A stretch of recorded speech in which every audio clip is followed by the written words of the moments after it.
Why are so many people broke? Did they choose this? Or is it the result of a conscious implementation? How do those who make it actually do it? What is the difference with those who succeed? What are they doing differently? Let's lay financial freedom out on the table. There is a dominant perception of results that makes people look lazy. They can't do it, but it's because of inertia, not lethargy. The system was designed this way, and believe me, it didn't reach this result in a single day. If you've reached your 30s and are sufficiently overwhelmed, you've already seen that the system is rigged and that there is a gap between what you were told in school and the actual justice of life. The rules were taught to you wrong from the start, because the purpose of schools is to make you obedient, to do your duty as one of the cogs in the system, not to live the life you want. Unfortunately, in today's world, the meaning of being disciplined has been hollowed out. Discipline gets you somewhere, yes. But this video isn't one of those motivation videos. This evolution, spanning ages, what we call capitalism and socialization, never promised that someone saving money for retirement their whole life, or a graduate realizing everything is just beginning, would still have to struggle to survive like in nature, even in the year 2026. I have no lesson to give you. I cannot save you from the depression you are in. Even if I tried, the entire bombardment of content and easy dopamine that surrounds you and manages your habits would demolish all my effort. On this journey, I've started to leave a mark on history. I want to make you witnesses to my own awakening and continue my motivation by hearing a few of your sincere comments. Who knows, maybe one day one of you from some country will put us all to shame by saying, "I did it." I want to hear from those of you who try. Please comment. You are not alone. To be able to do this thing called living that we are grappling with, we need to say no. Most of the time, even to ourselves. There has never been such a sedentary, comfortable period in human history. The sequence of opportunities that expanded significantly after World War II caused progress at full speed, the cost of which we have yet to see. This progress was comfort. Evolution, which encoded a stress-free life into our DNA, gained weight. In exchange for all the dopamine offered to us, though life expectancy increased, it became dependent on medication. Despite no danger of being prey to predators, man began to lead an anxious life in his own safe home. Drug use has now dropped to very young ages. Now I ask you, while technology has advanced so much, and you could avoid being under anyone's yoke just by putting in effort from where you sit without even considering quality, just consistency, why are you only on the consumer side? What are you saying no to? The struggle of the moment. Are you aware that you are saying yes to a burnout syndrome, a dissatisfaction that will spread across your entire life?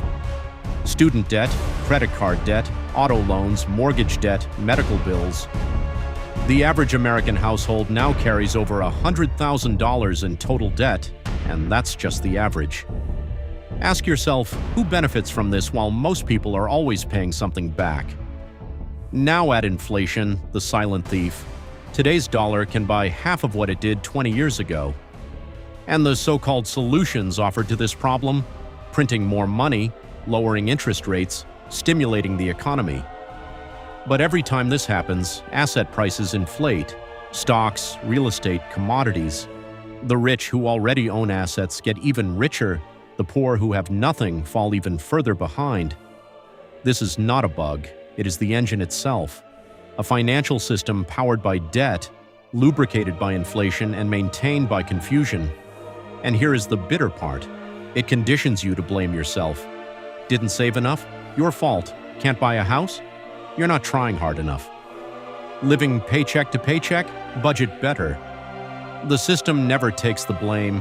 It just keeps you locked in the same cage while selling you another app, another course, another product. I am aware of the types of debt you have: student loans, auto loans, or mortgages. Of course, besides these, there is a greedy monster growing silently in the basement. Your credit cards, what we call bad debt. While continuing to live this way, there are also the men in suits to whom you gave the right to make decisions that can value your money and determine your quality of life. While they listen behind closed doors to major power centers, or the people who gave them financial support, legally and openly, during election times on how can I take more of your labor or simply your money?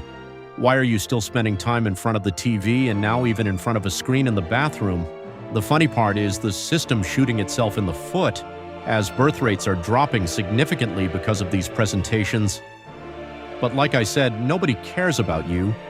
The words used most by those who constantly talk about your welfare and mention the name of the country using nationalist rhetoric are the lies they most want you to believe. As you can see, this video isn't a boring finance video. If finance were done by reading and writing, you, the generation that no longer has a reading habit and doesn't understand what it reads, would have already achieved everything and lived without needing a university master's degree. Or people graduating from the top universities would be working not to scam people on Wall Street with their intelligence, but on inventions that would benefit humanity and medicines that would cure major diseases. We spend a lot of money and time on the thing called school, not for the profession we love, but for the utopia we built after our field of study, or even now just because of cultural reflexes. Let's admit it, most of us have stopped even taking the ideas that come to our minds seriously. No matter how many motivation videos we watch like this, we will never be financially free. Both the culture we were born into, our own unsuccessful families who impose this on us the most, and our teachers who don't fully understand the system and teach by rote just to explain it. Nobody goes to school to truly learn, they go just because it's a habit. When you ask the most successful student in your class, definitely a girl, a general, not at all difficult question from one of those exams she got amazing grades on a year later, what answer will you get? Is it the brains that memorize everything a week before the exam that will make the society better? Or the person currently serving as president who visits every TV program during the election campaign? If everyone is in front of the camera, who is making the decisions? Who is running the country? Who is implementing? If I keep talking about this a bit more, my channel will be shut down. I can only tell you this regarding this subject. If someone has a say in your future, the word freedom is already a hollowed-out concept on that planet. How many of your desires come from within you? How much of what you will do or own in life is decided by others? Who decides which type of pants will be in fashion? The image you project determines your label. And if it's true that you serve that system for status, why then are you trying to access that class through a shortcut instead of being successful at something? How real is that brand you're wearing? Which class do you belong to? When your IQ level drops in the evening, after you come home from work and eat your heavy, unhealthy convenience food, what kind of positive impact do you think the purchasing decision you make following the rise in your blood sugar can have on your life? Yes, just before and during the Industrial Revolution, people's working conditions were much worse than they are now. Working 15 hours, you went to the factory at age 9 with parental permission, and at age 14 to do the work of an adult. Is the reason it's not like that now for your own good? Or is it because it's much better for you to pretend to work to keep the cogs turning and then live in constant debt, never being able to save the money you earn to survive in your remaining time? Robotic arms have been on production lines for years, and tractors had already started doing the work of hundreds of laborers. Now, no one even knows what farming is, but humanity has never been this threatened. Robots that can truly make decisions, that don't need insurance, and that even cost more than your life insurance if they are expensive enough, have already entered production. We get the results of this, as always. For the first time from the sector it was born into, the news of layoffs from tech firms. In the not-so-distant future, as jobs that don't need a human hand increase, are you aware that freedom is moving further away from you? Do you still need more reasons to take action? God help you after it's too late, my friend. If you want to be free, if you don't want to be beholden to anyone in the life you are in, without even needing institutions, and if you don't want to leave your future to the mercy of people, the most important part of this video is coming. Everything I've said so far were questions you should ask and tell yourself when you see yourself in the mirror. You need to understand what money is, what is behind it, and why does it cause power. I'm telling you the exact name of the game. You can even write it on the ceiling of your house or the back of your phone. Debt-based financial system. These words are exactly what you need to know, but I'm talking about the word know in ancient Greek, not from a rote memory just to be able to answer when someone says it now. If you can explain what this is to someone who doesn't know in 2 minutes, it means you have learned it. Next, look at what good debt and bad debt are. Why do the richest people constantly live in billions of dollars of debt? Why does the system that indoctrinates us that debt is bad constantly increase interest returns to sell more government bonds? What does this piece of paper, actually electrical data now, given to you in exchange for your labor and now only meaning debt, with no fixed physical underlying asset behind it, actually represent? When you don't give back the debt you took from someone, when you can't pay the credit you took, or when you don't pay your tax, that wonderful civic duty the state prepares for you according to its whim that year, which only a certain segment actually pays, others have already found ways to avoid it. Why are you kept in the same building as people who have attacked human life?